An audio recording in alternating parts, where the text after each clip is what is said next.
Ramai orang fikir semua oat sama je. Asal oat, semua sihat. Betul ke?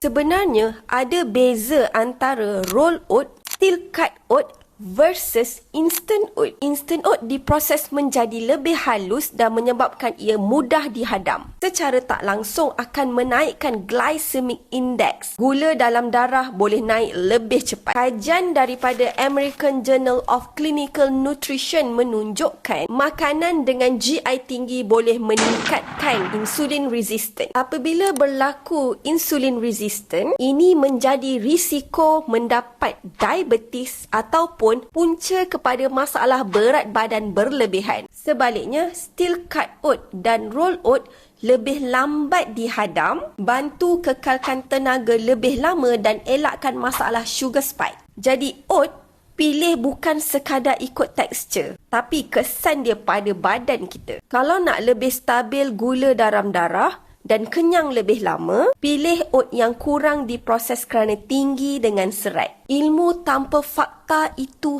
hanya pendapat. Sebab tu penting untuk kita belajar sebelum kita anggap semua benda sama. Cuba komen, fakta apa lagi anda minat nak tahu? Huda Zainal, Certified Nutrition Advisor.